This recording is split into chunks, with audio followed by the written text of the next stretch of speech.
Constituição é o conjunto de leis, normas e regras de um país ou de uma instituição.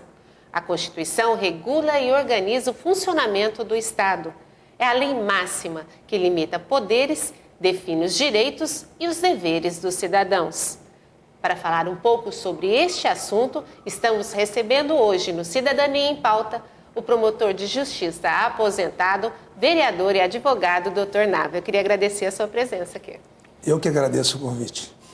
Bom, quando que foi instituída a Constituição no Brasil? Bom, nós estamos com uma Constituição, a última, a sétima, de 5 de dezembro de 88, este livrinho com 250 artigos. Nós sabemos que após a proclamação da independência, né, em 1822, logo em 1824 nós tivemos a primeira Constituição. Essa foi a primeira Constituição no Brasil. Certo. E ainda naquela época estipulou-se 4 poderes, que é o Executivo, o Legislativo, o Judiciário e o Poder Imperador. Ainda nós vivíamos sob a égide do Império, que era a Constituição, que era antes da proclamação da República. E aí nós seguimos com a Constituição de 1891, né? Foi quando se estabeleceu a República no Brasil. Aí eles tiraram esse poder imperador, eles aboliram o poder imperador e entrou a República propriamente dita. Logo em seguida, após a Revolução de 32, nós tivemos a Constituição de 1934. E ainda também imperava aqui sobre a égide do poder militar, regime militar. Tivemos a de 37, tivemos a de 46, a de 67 e agora, por último, a de 1988, que foi a Constituição que mais deu abertura através de uma Constituinte, uma abertura política, né? Redemocratizando o nosso país, os poderes, fortalecendo o Congresso, fortalecendo o Poder Judiciário e também o Ministério Público, o tão temido Ministério Público no nosso país. Bom, a população teve participação nesse livrinho aqui? Veja bem, a partir de 88, com essa abertura política, o povo passou a participar de que forma? Escolhendo seus representantes. Então, hoje, nós, cidadãos, escolhemos os nossos representantes para que eles possam votar, para que eles possam apresentar projetos de leis no Congresso Nacional, nas Assembleias Legislativas e nas câmaras municipais. Então, hoje há uma forma mais efetiva na participação do povo quanto à elaboração das leis. Bom, o que significa a Constituição que está contido nela? Veja bem, a Constituição Federal, ela é como se fosse assim, o topo na pirâmide, né? Ela é a lei maior, é a lei que, o parâmetro, né? Conjunto de leis que dão parâmetros para as demais leis. Ela é a referência das leis. Todas as demais leis, que nós chamamos de leis infraconstitucionais, elas estão submissas à Constituição Federal. Então, ela é a luz. Nós temos que olhar primeiro para a Constituição, para depois cuidarmos das outras leis, dos outros atos normativos. Quer dizer, elas têm que estar de acordo com o que está estabelecido nessa lei maior. A regra é que nada pode violar aquilo que a Constituição prevê, dispõe. Nós temos que nos nortear com base na Constituição Federal. E todos os aspectos da vida do cidadão estão contidos na Constituição? Veja bem, nesses 250 artigos que compõem a Constituição Federal, ela disciplina praticamente tudo a nível de organização nacional, a questão de direitos individuais, cuida da nação em si e com direitos individuais preservados pela Constituição. Isso não tinha. Aí está a grande abertura política. Nós temos no artigo 5º da Constituição os direitos fundamentais. Quais são individuais. Eles? Nós temos uma série. A gente pode ver aqui o artigo 5º, Por exemplo, aqui nós temos, diz assim, todos são iguais perante a lei. Então isso já é uma garantia. Isso aqui faz parte até das cláusulas pétreas da Constituição. Quer dizer, homens e mulheres... Homens idosos. e mulheres são iguais. Então, quando ela estipula isso, ela quer dizer assim, ninguém pode fazer diferenciação, ninguém pode discriminar. Ninguém está obrigado a fazer ou deixar de fazer aquilo que a lei não permite. Ninguém tem esse poder autoritário, esse poder de império lá de antes de 1822, com a proclamação da independência. Hoje, o meu direito de ir e vir, ele é preservado. Nós temos essa facilidade de falar, de proclamar, de emitir pareceres. Então, isso são garantias individuais. E, entre outras, inviolabilidade de domicílios, de residências, de escritórios. Então, são direitos totalmente garantidos. Então, nos dá essa garantia com esses dispositivos na Constituição. Bom, a gente sabe que na Constituição existe o direito ao trabalho, à saúde, mas, de fato, isso na realidade acontece? Eu costumo dizer que a nossa Constituição é uma Constituição muito bonita, ela é uma Constituição muito bem programada. Ela faz inveja para outros países de primeiro mundo, inclusive. É bem verdade que nós estamos assim, num país ainda em desenvolvimento. Nós saímos de uma fase de subdesenvolvimento, estamos num país de desenvolvimento, caminhando aí para um país desenvolvido.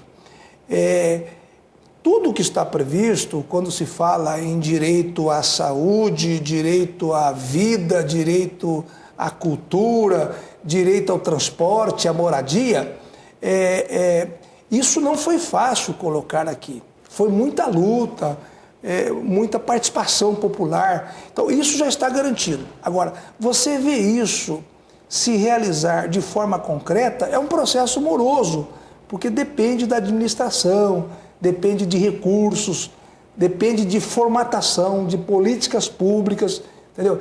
Então, eu acho que nós estamos caminhando para essas preservações de direito serem bem cuidadas, bem aplicadas, mas ainda não está do jeito que talvez o legislador gostaria. Bom, isso seria o ideal, então? Seria o ideal. Não, a nossa Constituição é o ideal. É uma Constituição boa. Ela cuida muito bem da cidadania, soberania de poderes. Hoje acabou essa... nós somos poderes harmônicos, independentes, com soberania. Então isso não existia. Então, enquanto o legislativo fala, os outros poderes têm que respeitar o que o poder legislativo fala. E o poder judiciário da mesma forma. Então, nós temos essas garantias. Isso eu acho muito importante. Por isso que a Constituição é respeitada e nos dá essa garantia. O que nós precisamos é ir melhorando, né? Ir aprimorando os dispositivos da nossa Constituição. O senhor mesmo já passou pelo Poder Judiciário, né? E agora está no Poder Legislativo. Essa independência é real na prática? Às vezes, Fátima, pela lei, a letra da lei, isso é real. Isso é real. Porém, às vezes tem poderes que deturpam, invadem, entram em esfera alheia. Mas não podemos negar que hoje o poder legislativo e o poder executivo estão com muitos poderes nas mãos, com ferramentas fortíssimas para combater, e tudo isso acontece que é para combater o executivo. Tá? Porque se você me perguntar qual é o maior dos três poderes hoje, sem sombra de dúvida é o executivo. Ele pode mais. O executivo pode mais, ele tem tudo, ele é o dono, tem a chave do cofre. Do dinheiro. Então, ele pode mais.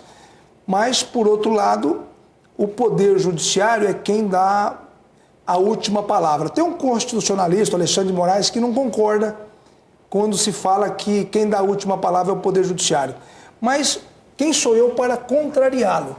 Porém, eu acho que quem dá a última palavra, na verdade, é o Poder Judiciário. Porque quem declara numa medida judicial se é constitucional a medida ou não é o Poder Judiciário. Uhum. E aí, eu entendo que ao declarar a inconstitucionalidade de uma lei ou da própria Constituição, tem que cumprir. Então, eu penso um pouco diferente. O Poder Judiciário hoje é fortíssimo, ele é fortíssimo e tem exercido um bom papel no nosso país. Bom, e o Poder Legislativo nessa guerra de foices, assim, tem seu papel definido ou perdeu poderes?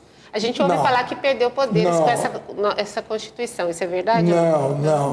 Não. Quem perdeu o poder, a meu ver, é o Poder Executivo. O Poder Legislativo, se ele tiver uma postura do jeito que é garantido pela Constituição, ele tem muito poder. Porque o Poder Executivo, ele, além de legislar, com a atribuição fundamental, que é legislar, fazer as leis, ele fiscaliza, entendeu? Agora, se você me perguntar se o Poder Legislativo é eficiente, se o Poder Legislativo age de acordo com a Constituição, aí cada caso um caso, entendeu? A gente se esforça para que isso aconteça. Mas na prática isso poderia acontecer. A lei prevê isso, que o Poder Legislativo tem esse poder. Sim, tem esse poder. Hoje eu acho que seria o poder mais importante do Poder Legislativo, assim, o papel mais importante do Poder Legislativo. Nós que somos membros do Poder Legislativo, eu diria assim, nós não sabemos utilizar a ferramenta que nós temos nas mãos. Nós não sabemos. Às vezes nós transigimos, às vezes nós negociamos. Isso não poderíamos fazer. É bem verdade que nós decidimos politicamente. O Poder Judiciário decide de acordo com os ditames da lei. Nós decidimos de acordo com a vontade popular, com conceitos políticos. Mas a nossa ferramenta é muito forte. Somos nós que editamos as leis que vão reger o país. Então nós estamos com o poder na mão muito forte. Entendeu? Se nós fizéssemos boas leis, quem que vai nos combater? Ninguém. O senhor falou de 250 artigos que nós temos na Constituição. Isso é o bastante? É muito? É pouco? Eles entram em contradição? Como que é? Não, o problema sério da Constituição é que ela não pode ser algo muito extenso, entendeu? Porque ela é parâmetro, ela é a base, aonde ramifica com as demais leis. Então ela dá indicativos. Ela não pode fazer como o Código Civil, que disciplina tudo nos mínimos detalhes. Mesmo assim, ainda precisa do Poder Judiciário que interpreta. Olha o Poder Judiciário, olha a força que tem o Poder Judiciário. Ele interpreta o que o Legislativo diz. Então, a Constituição ela é mais resumida, entendeu? Ela dá o texto, ela dá o indicativo e com base naquilo elabora-se as novas leis. Então ela é mais enxuta, eu acho que não precisaria mais que isso. Ou talvez enxugá-la, ou não? Fátima, eu acho que enxugá-la não. Eu acho que ela precisaria ser melhor interpretada, teria que ser melhor aplicada. Mas eu acho que ela está de bom tamanho para o nosso país. Bom, o cidadão comum tem esses direitos garantidos na Constituição. E como fazer valer esses direitos? Eu quero que o senhor me fale depois do intervalo. A gente vai dar uma paradinha, mas volta já já.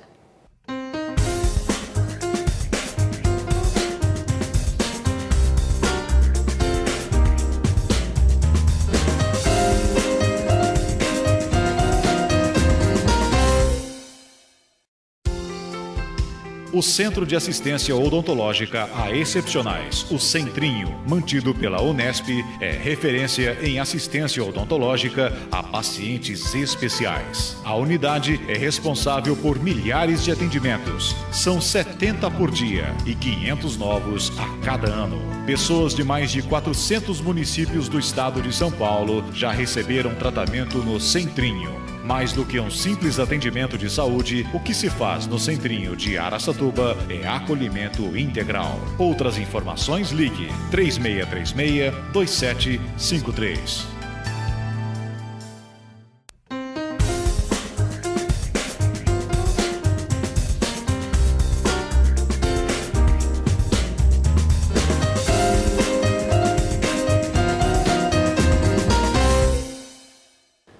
Hoje o programa do Cidadania em Pauta é a Constituição Federal. E o nosso convidado, promotor de justiça aposentado, vereador e advogado, Dr. Nava.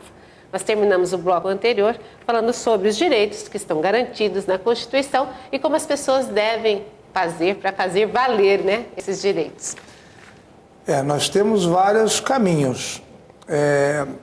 Nós temos hoje a Defensoria Pública, que atende a camada mais carente, mais necessitada, mas eu ainda indico como um organismo muito forte para nós fazermos valer as leis, não só a Constituição, mas como as leis, para nós controlarmos mais efetivamente a ilegalidade e a inconstitucionalidade, o próprio Ministério Público, que tem agido de forma extraordinária em nosso país. Não é porque eu sou do quadro, mas é que eles têm garantias, e com as garantias eles não medem esforços para agir.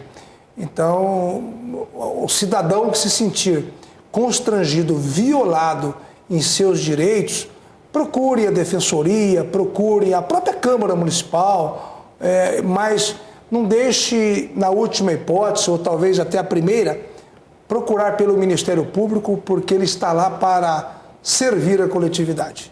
Bom, em relação à moradia, a Constituição diz que todo cidadão deve ter uma, mas isso não é realidade. A questão de moradia, Fátima, nós encontramos aí fatores, tá? Nós temos fatores a serem analisados. Hoje, no país, nós temos aí, pelo último censo de 2000, nós temos um déficit de moradia de 7,9 milhões de moradias no país. Mas nós também não podemos deixar de mencionar que no censo de 2000, que nós estávamos na faixa de 146, 147 milhões de habitantes, nós pulamos para 169 milhões de habitantes. Com isso, nós temos um crescimento populacional de 22 milhões. Se nós dividirmos isso por 5, nós vamos ter 5,5 milhões de moradias por conta do crescimento. Então, isso talvez o país tenha sentido dificuldade de acompanhar.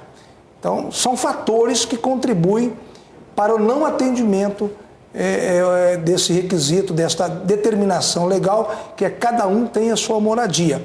Mas é um direito. Nós temos que correr atrás disso, batalharmos para que a Executivo, a União, faça cumprir a Constituição, conferindo a cada um o direito de ter sua moradia. Isso é um direito cidadão. A questão da saúde também é uma questão assim, urgente e importante, né? Porque a Constituição diz que temos direito ao atendimento à saúde. E nem isso geralmente não acontece de fato, né? Muitas pessoas se veem sem o devido atendimento. A nossa Constituição fala que saúde é direito do cidadão e dever do Estado. Só que isso o Estado tem feito da forma que pode, ou da forma que... cada administração tem uma forma de administrar a saúde. Nós não vivemos a pior saúde do planeta Terra. E nós também não vivemos a melhor saúde, mas nós estamos de uma forma intermediária. Tem países, muitos países, que a saúde ficam muito abaixo da administração da saúde que nós temos. Você acha que as pessoas estão entendendo que isso é um direito, estão reivindicando, por exemplo, a questão dos remédios, de conseguir... As pessoas têm entrado com ações, né, para garantir alguns direitos, né? Fátima, eu tenho uma preocupação, e isso a população precisa saber, e nós precisamos difundir isso mais, são os direitos do cidadão. O nosso país, ele, assim, edita leis com muita facilidade, porém não a divulga. Nós precisamos divulgar os direitos que o cidadão tem. Hoje, o cidadão busca muito mais, com mais frequência, direito a remédio. Mas não é só remédio. Ele tem o direito de gestante, filhos, crianças, adolescentes, idosos. Nós temos programas sociais. As pessoas não sabem os direitos que têm com relação a programas sociais. Então nós temos que divulgar isso. Eles deveriam perder um pouco mais dispensar um pouco mais de tempo para isso. Agora, a nossa saúde é difícil, não é muito fácil, porque não se muda um sistema de saúde num ciclo de 4 anos, de 8 anos, porque isso vem ao longo de décadas. Então, eu acho que a saúde no Brasil está melhorando. Eu acho que a saúde em Araçatuba está melhorando, mas precisa melhorar mais. Então, nós precisamos que a população nos informe o que está acontecendo para que possamos cobrar isso dos poderes constituídos. Passa também pelo gerenciamento, né, da remuneração, do dinheiro, né, destinado, e também da administração desse dinheiro, né? Sim.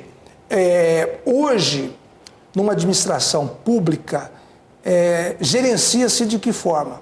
Com a apresentação de projetos. Nós vamos chegar a um ponto que vai ficar muito fácil você administrar, apresentando projetos. Se não apresentar projetos, não tem como administrar, não tem como buscar recursos. Tá? Isso eu acho um sistema muito bom. Se você apresenta um recurso, um projeto na área da saúde e foi aprovado, o recurso vem para aquele projeto e aquele projeto tem que funcionar. Então nós vamos trabalhar com projetos. E é assim que eu vejo que num futuro muito próximo a administração pública estará gerenciando os seus recursos. Bom, voltando à Constituição, o que são as cláusulas pétreas? Bom, cláusulas pétreas, Fátima, são cláusulas que não podem ser alteradas na Constituição. Isso é uma garantia que nós temos, que aquilo que a Constituição determinou, ela estipulou, não se muda nem com emenda constitucional. Não adianta os deputados, o Congresso Nacional, apresentar uma emenda constitucional e alterar. Isso nos traz tranquilidade. Por exemplo, aqui no artigo 1º, a soberania. Então, os poderes são soberanos entre si. Se não tiver essa soberania, não tem garantia, não tem valor. Tá? Ela não tem como desenvolver as suas atribuições, suas tarefas, o poder. Nós temos cidadania. Cidadania é uma cláusula pétrea. O direito ao exercício da cidadania é um direito que a Constituição me garante. Ninguém pode turbar, ninguém pode violar esse direito meu. Nós temos aqui dignidade à pessoa humana. As constituições anteriores, ainda sobre o manto do militarismo, do regime fechado, isso não acontecia. Nós tínhamos que nos curvar para esse tipo de segmento. Hoje não. A dignidade da pessoa humana é uma cláusula que não se muda na Constituição. Ela está ali e tem que ser garantida. É pluralismo político. Nós não podemos admitir que 1 ou 2 partidos políticos comandam a nação. Nós temos uma pluralidade de partidos no nosso país. Então, tudo isso são cláusulas que não alteram, não podem ser alteradas. Nós temos outras mais, mas assim, apenas para exemplificar. Tá? Então, são cláusulas que não alteram e garante a governabilidade, garante a ordem nacional. Bom, o que seria a Constituição em sentido sociológico? Bom, a Constituição em sentido sociológico, ela está mais quanto à sua formação, à sua elaboração. O que quer dizer isso?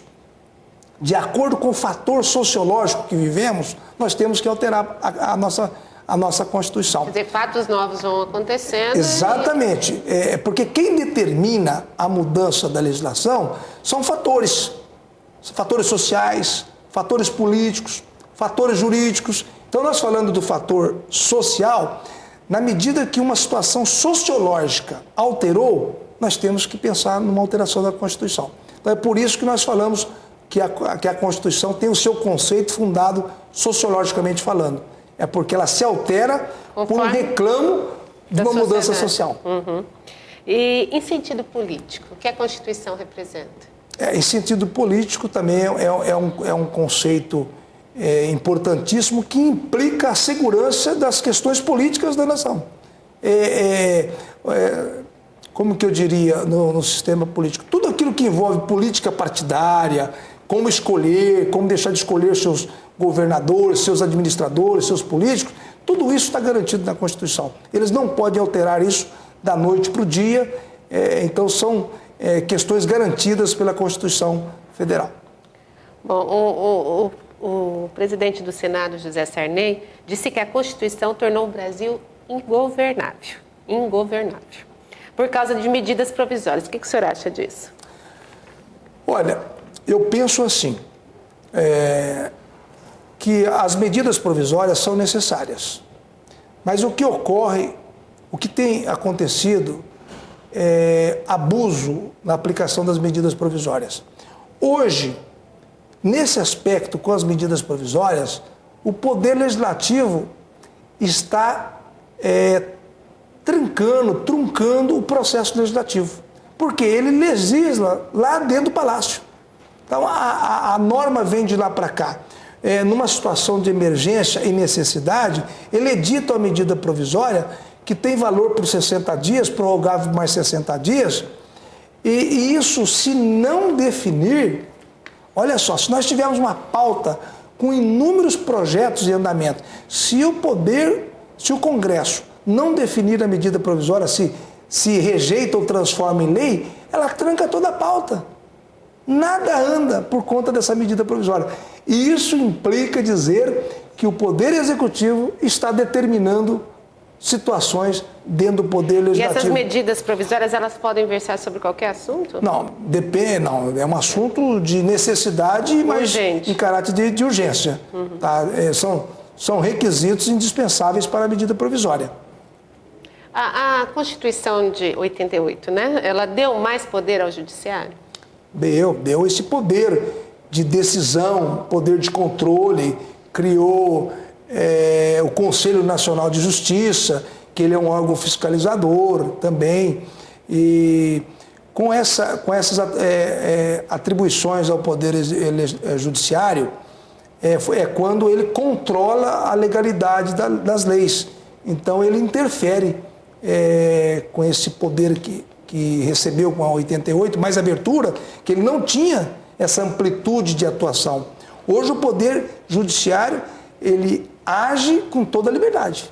Ele age com toda a liberdade. Ele não tem que bater continência, a não ser o princípio da legalidade. Se ele decidir com base no princípio da legalidade, a decisão tem que ser cumprida. Então ele tem poder para isso. Bom, a Constituição precisa de alguma mudança na visão do senhor? Não, no momento eu não vejo uma situação que me levaria a indicar uma mudança na Constituição. Eu só acho que ela precisa de uma efetiva aplicação. Se tivesse que haver uma mudança, quem iria fazer essa mudança? Não, nós temos poderes de iniciativa da Constituição, nós temos o próprio Poder Executivo, o Congresso, eles têm poder de iniciativa para isso. Só que nós precisamos entender que a nossa Constituição ela não se muda com tanta facilidade. A Constituição é considerada rígida. O seu processo de mudança é um processo rígido. Ele precisa de um quórum para poder apresentar a emenda. E precisa de um quórum maior qualificado, que é 3/5 dos membros do Congresso, para aprovar a Constituição. Então, para mexer na Constituição, é um processo complexo, não é tão fácil. A gente ouve falar muito de emendas constitucional, sempre sendo votadas. Não há muitas pessoas falam que a Constituição acaba virando uma coxa de retalhos com tantas emendas. O que o senhor acha disso? Não, eu não diria que ela acaba sendo uma coxa de retalho, mas necessária, né? Porque, de acordo com a necessidade, nós temos que mudar, nós temos que emendar a Constituição. E como eu disse há pouco, para fazer essa mudança é um processo legislativo complicado. Ele não é tão simples. De repente, por falta de um voto, não se aprova uma emenda constitucional que precisa ser aprovada. Mas isso é bom. Nós não podemos ter um processo fácil. A Constituição não pode ser flexível. Ela tem que ser dura, rígida, difícil de ser mudada. Porque daí só muda na hora que realmente precisa ser mudada. E esses direitos continuam garantidos? Continuam garantidos. A dificuldade em mudar a Constituição também está na Constituição. Ela mesma prevê isso. Bom, o que a gente entende é que a Constituição Federal está bem redigida, traz assim, o ideal de direitos e deveres que a população do Brasil merece, na sua opinião? Ela tem essas cláusulas pétreas, mais os direitos fundamentais, direitos individuais e direitos coletivos. Ela dá, assim, uma amplitude, eu acho que o suficiente para nós desenvolvermos a democracia regular, respeitar a democracia, aplicar a democracia e vivermos bem. Vivermos bem, nós temos essa proteção. Então, em relação a isso, nós não podemos reclamar do Poder Legislativo, porque nós temos uma Constituição, a meu ver, bem elaborada. Eu queria agradecer mais uma vez a sua presença aqui. Eu que agradeço essa oportunidade de poder estar me comunicando com a população, com nossos ouvintes, esclarecendo aquilo que está ao nosso alcance. Ok. Eu agradeço também a sua audiência e espero você no próximo programa.